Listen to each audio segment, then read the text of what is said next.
BBC বাংলার সান্ধ্য অধিবেশন প্রবাহতে আপনাদের স্বাগত। আজ আপনাদের সাথে লন্ডন স্টুডিও থেকে আছি মানসী বড়ুয়া।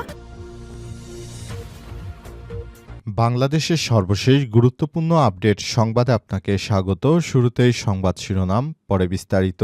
প্রথমেই জানাবো আমাদের হাতে থাকা সর্বশেষ গুরুত্বপূর্ণ সবথেকে তাজা আপডেট সংবাদ। খালেদা জিয়ার মরদেহ নেওয়া হবে সংসদ ভবনে, সময় জানালেন প্রেস সচিব। বিএনপি চেয়ারপারসন ও সাবেক তিনবারের প্রধানমন্ত্রী বেগম খালেদা জিয়ার মরদেহ পুনঃরাষ্ট্রীয় মর্যাদায় এভারকেয়ার হাসপাতাল থেকে সংসদ ভবনে নেওয়া হবে। সময় ঢাকা মহানগর পুলিশ ডিএমপির 10,000 সদস্য সেনাবাহিনী মোতায়েন থাকবে। আজ সচিবালয় ব্রিফিংয়ে সব তথ্য জানান প্রধান উপদেষ্টার প্রেস সচিব শফিকুল আলম। এরপর জানাবো যে কারণে বহিষ্কৃত হলেন রুমিন ফারহানা। বিএনপির জাতীয় নির্বাহী কমিটির আন্তর্জাতিক বিষয়ক সম্পাদক ব্যারিস্টার রুমিন ফারহানা তাকে দল থেকে বহিষ্কার করা হয়েছে। দলীয় সিদ্ধান্ত অমান্য করে সাংগঠনিক কর্মকাণ্ড পরিচালনার জন্য তাকে বহিষ্কার করা হয়েছে। বিএনপির সিনিয়র যুগ্ম মহাসচিব অ্যাডভোকেট রুহুল কবির রিজভী স্বাক্ষরিত এক বিজ্ঞপ্তিতে এই তথ্য জানানো হয়েছে। এদিকে একই আসনে নির্বাচন করছেন আব্দুল হান্নান মাসুদ এবং তার বাবা। জাতীয় নাগরিক পার্টি এনসিপির সিনিয়র যুগ্ম মুখ্য সমন্বয়ক আব্দুল হান্নান মাসুদ এবং তার বাবা আমিরুল ইসলাম মোহাম্মদ আব্দুল মালেক একই আসন থেকে প্রার্থী হয়েছেন। দুইজনই পৃথক দল থেকে নির্বাচনে অংশগ্রহণ করার জন্য নোয়াখালী 6 হাতিয়া আসনে প্রার্থী হিসেবে অংশগ্রহণের জন্য মনোনয়নপত্র জমা দিয়েছেন। আব্দুল হান্নান মাসুদের বাবা তিনি একতারা প্রতীক এবং আব্দুল হান্নান মাসুদ শাপলাকলি প্রতীক নিয়ে তিনি নির্বাচনে অংশগ্রহণ করছেন। এবারে জানাবো এনসিপি থেকে আরেক নেতার পদত্যাগ। জুলাই গণঅভ্যুত্থানের অন্যতম নেতা ও বৈষম্যবিরোধী ছাত্র আন্দোলনের সাবেক সদস্য সচিব আরিফ সোহেল জাতীয় নাগরিক পার্টি এনসিপি থেকে পদত্যাগ করেছেন। তিনি সংগঠনটির যুগ্ম সদস্য সচিবের পদে দায়িত্ব পালন করেন। আজ ফেসবুকে নিজের আইডিতে দীর্ঘ এক বিবৃতির মাধ্যমে তার এই সিদ্ধান্তের কথা জানানো হয়েছে। জানাবো খামারির হাত পা বেঁধে 12 গরু লুট। চট্টগ্রামের সীতাকুণ্ডে দেশীয় অস্ত্রের মুখে জিম্মি করে খামারির হাত পা বেঁধে 12টি গরু লুট করে নিয়ে গেছে ডাকাত দল। আজ রাত 2টার দিকে উপজেলার বাঁশবাড়িয়া ইউনিয়নের 3 নম্বর ওয়ার্ড এলাকায় লুটের এই ঘটনা ঘটে। ভুক্তভোগী জানায় ডাকাতদের মাথায় পড়া ছিল বানকি টুপি, বিশেষ ইশারায় কথা বলেছে তারা। যদিও বা আমার পরিচিত হতে পারে, সুতরাং এই ব্যাপারটি নিয়ে আমি আর কিছুই বলতে পারছি না। প্রিয় দর্শক, এতক্ষণ শুনছিলেন সংবাদ শিরোনাম, এবারে বিস্তারিত। তবে তার আগে বন্ধুরা অনুরোধ থাকবে এই সংবাদটিতে একটি লাইক দিন। এই চ্যানেলে আপনি নতুন হয়ে থাকলে আমাদের সংবাদটি দেখতে দেখতে চ্যানেলটি সাবস্ক্রাইব করে রাখুন। কমেন্ট করে বন্ধুরা আপনার মূল্যবান মতামত জানিয়ে দিন আপনি বিশ্বের কোন দেশ থেকে বা বাংলাদেশের কোন স্থান থেকে আমাদের সংবাদটি দেখছেন এবং শুনছেন। আর বন্ধুরা সংবাদটি আপনার সোশ্যাল মিডিয়া ফেসবুকে শেয়ার করে বন্ধুদেরও দেখার সুযোগ করে দিন।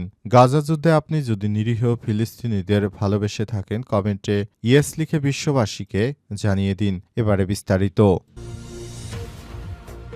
খালেদা জিয়ার মরদেহ নেওয়া হবে সংসদ ভবনে, সময় জানালেন প্রেস সচিব। বিএনপি চেয়ারপারসন সাবেক তিনবারের প্রধানমন্ত্রী বেগম খালেদা জিয়ার মরদেহ পূর্ণ রাষ্ট্রীয় মর্যাদায় এভারকেয়ার হাসপাতাল থেকে সংসদ ভবনে নেওয়া হবে। এ সময় ঢাকা মহানগর পুলিশ ডিএমপির 10,000 সদস্য এবং সেনাবাহিনী মোতায়েন থাকবে। মঙ্গলবার 30শে ডিসেম্বর দুপুরে সচিবালয় ব্রিফিংয়ে সব কথা জানান প্রধান উপদেষ্টার প্রেস সচিব শফিকুল আলম। প্রেস সচিব বলেছেন, জাতীয় সংসদ ভবনে দক্ষিণ প্লাজায় বেগম খালেদা জিয়ার জানাজা অনুষ্ঠিত হবে। এভারকেয়ার থেকে সকালে সংসদ ভবনে নেওয়া হবে মরদেহ। তবে জানাজা এবং দাফন প্রক্রিয়ার পূর্ণ রাষ্ট্রীয় মর্যাদা নিশ্চিত করা হবে। বেগম জিয়ার জানাজা এবং দাফন সর্বোচ্চ আন্তরিকতার সঙ্গে সম্পন্ন করা হবে। তিনি আরও জানান, পুরো রাস্তায় বিশেষ নিরাপত্তা দেবে সরকার। ডিএমপির 10,000 পুলিশ সদস্য মোতায়েন থাকবে।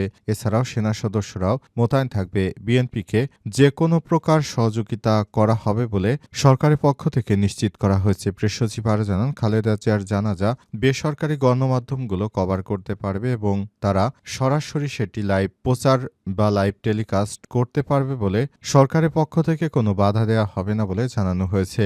এ সময় তিনি আরও বলেন, বাংলাদেশের সবথেকে বেশি জনসমাগম হতে পারে এবারের খালেদা জিয়ার জানাজায়, কারণ তিনি আপসহীন সভানেত্রী। তার কাছ থেকে মানুষের অনেক কিছুই শিখার আছে এবং তিনি নতুন বাংলাদেশ গড়ে তুলতে চান বলে মন্তব্য করেছেন এবং সেখান থেকেই মূলত অন্তর্বর্তীকালীন সরকারের প্রধান উপদেষ্টা প্রফেসর ড.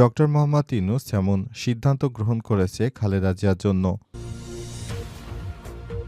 যে কারণে বহিষ্কার হলেন রুমিন ফারহানা। বিএনপির জাতীয় নির্বাহী কমিটির সহ আন্তর্জাতিক সম্পাদক ব্যারিস্টার রুমিন ফারহানাকে বহিষ্কার করা হয়েছে। দলীয় সিদ্ধান্ত অমান্য করে সাংগঠনিক কর্মকাণ্ড পরিচালনার জন্য তাকে বহিষ্কার করা হয়েছে। বিএনপির যুগ্ম মহাসচিব অ্যাডভোকেট রুহুল কবির রিজভী স্বাক্ষরিত এক বিজ্ঞপ্তিতে এই তথ্য জানানো হয়েছে।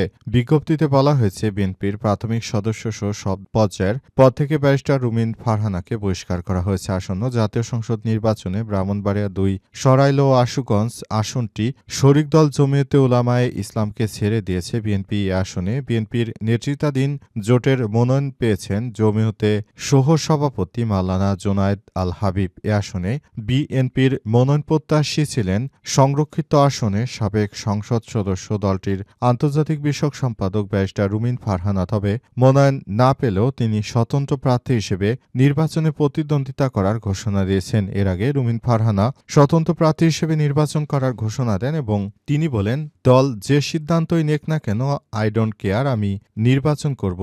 কিন্তু পরে দেখা গেল রুমিন ফারহানা যে নির্বাচন করতে চান মূলত সেই নির্বাচন করা সম্ভব হচ্ছে না, কারণ সরকার তার দল বিএনপির পক্ষ থেকে বলা হয়েছে রুমিন ফারহানা যেন নির্বাচন করতে না পারে সেজন্য ব্যবস্থা গ্রহণ করবে বিএনপি এবং শেষ পর্যন্ত বিএনপির হাইকমান্ড সেই ব্যবস্থাই গ্রহণ করল। রুমিন ফারহানাকে বিএনপির দল থেকে বহিষ্কার করে দেয়া হয়েছে। দীর্ঘদিন ধরে রুমিন ফারহানা বিএনপির সংকটকালীন সময়ে তিনি দলের হয়ে কাজ করলেও শেষ পর্যন্ত রুমিন ফারহানার মতো নেত্রীকে বিএনপি বহিষ্কার করে দিয়েছে। এই বিষয়টি আসলে বিএনপি কেন করেছে সে বিষয়টি নিয়ে অনেকেরই প্রশ্ন তৈরি হয়েছে। তবে শেষ পর্যন্ত আসলে বিষয়টি কোন দিকে গড়ায় সেটি এখন দেখার বিষয়। একই আসনে নির্বাচন করছেন আব্দুল হান্নান মাসুদ এবং তার বাবা। জাতীয় নাগরিক পার্টি এনসিপির সিনিয়র যুগ্ম মুখ্য সমন্বয়ক আব্দুল হান্নান মাসুদ তার বাবা আমিরুল ইসলাম মোহাম্মদ আব্দুল মালেক একই আসন থেকে প্রার্থী হয়েছেন।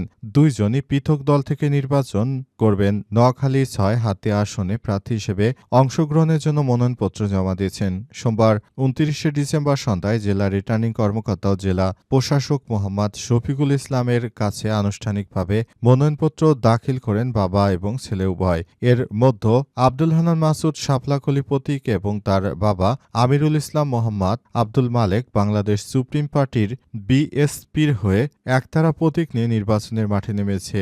একই আসন থেকে বাবা ছেলে প্রার্থী হওয়ার খবরে এলাকায় চলছে আলোচনা সমালোচনা নিয়ে কৌতূহল এর শেষ নেই স্থানীয়দের মাঝে। কেউ কেউ বলছেন এটি নবীন ও প্রবীণের প্রতীকী লড়াই, আবার কেউ কেউ দেখছেন রাজনৈতিক শক্তি প্রদর্শনে নতুন এক মাত্রা অথবা ভিন্ন কৌশল। এই ধরনের প্রার্থী বিন্যাস ভোটের মাঠে শক্তির ভারসাম্যকে প্রভাবিত করতে পারে বলে জানানো হয়েছে। পাশাপাশি এখন এনসিপি যখন জামাতের সঙ্গে জোট বাঁধল, এই ক্ষেত্রে জাতীয় নাগরিক পার্টি এনসিপি এখন জামাত ইসলামের ভোটে আব্দুল হান্নান মাসুদ তিনি জিতে যেতে পারেন এমনটাই মনে করা হচ্ছে।